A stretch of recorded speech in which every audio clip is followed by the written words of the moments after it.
ಸ್ವಪಕ್ಷೀಯರು ಅವರ ಸರ್ಕಾರದಲ್ಲಿ ಇರ್ತಕ್ಕಂಥ ಶಾಸಕರು ಇತ್ತೀಚಿನ ದಿನಗಳಲ್ಲಿ ಹೇಳಿಕೆಗಳನ್ನ ತಾವೆಲ್ಲ ಮಾಧ್ಯಮದ ಸ್ನೇಹಿತರು ರಾಜ್ಯದ ಜನತೆಗೆ ತಾವೇ ಬಿತ್ತರಿಸಿದಿರಿ. ಕಾಂಗ್ರೆಸ್ನಲ್ಲಿ ಇರ್ತಕ್ಕಂಥ ಶಾಸಕರ ಪರಿಸ್ಥಿತಿಗಳೇನಾಗಿದೆ ಅಂತಕ್ಕಂಥದ್ದು ಅಸಹಾಯಕತೆಯಿಂದ ಇವತ್ತು ಅವರು ಸಾರ್ವಜನಿಕ ವಲಯದಲ್ಲಿ ಚರ್ಚೆ ಮಾಡಿರ್ತಕ್ಕಂಥದ್ದು ನೋಡಿದ್ದೀರಿ. ಜನತಾದಳ ಪಕ್ಷದ ಶಾಸಕರು ಯಾರು ಕೂಡ ಇವತ್ತು ಕಾಂಗ್ರೆಸ್ನ ಪಾಪ ಕೆಲವೊಂದಷ್ಟು ಮಂದಿ ಇವತ್ತೇನು ನಮ್ಮ ಜೊತೆ ಬಂದುಬಿಡ್ತಾರೆ ಅಂತ ಹೇಳ್ತಾರೆ. ದಯವಿಟ್ಟು ಒಂದು ಮಾತನ್ನು ತಿಳಿಸ್ತೇನೆ, ಇಲ್ಲಿರ್ತಕ್ಕಂಥ ಶಾಸಕರು ಎಲ್ಲ ನಮ್ಮ ಕುಟುಂಬದ ಸದಸ್ಯರಿದ್ದಾಗೆ ಎಲ್ಲ ನಿರಂತರವಾಗಿ ನಮ್ಮ ಜೊತೆಯಲ್ಲಿ ಸಂಪರ್ಕದಲ್ಲಿದ್ದಾರೆ.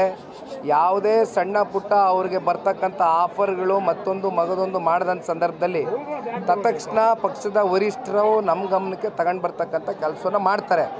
ಹಾಗಾಗಿ ಇವತ್ತು ಕಾಂಗ್ರೆಸ್ಸು ಉಳಿಸ್ಕೊಳ್ಬೇಕಾಗಿರ್ತಕ್ಕಂಥದ್ದು ಅವರ ಶಾಸಕರನ್ನ, ಅವರ ಸರ್ಕಾರನ, ಅವರ ಕುರ್ಚಿಯನ್ನು ಭದ್ರಪಡಿಸ್ಕೋಬೇಕಾಗಿದೆ.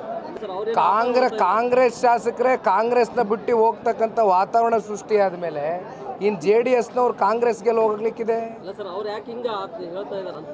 ಅವರು ಪಾಪ ಹೇಳ್ತಾರೆ, ಅವ್ರದ್ದು ದೋಸೆ ತೂತದಲ್ಲ ಅದನ್ನು ಮುಚ್ಚಾಕೊಳ್ಳೋಕ್ಕೋಸ್ಕರ ಹೇಳ್ತಾರೆ.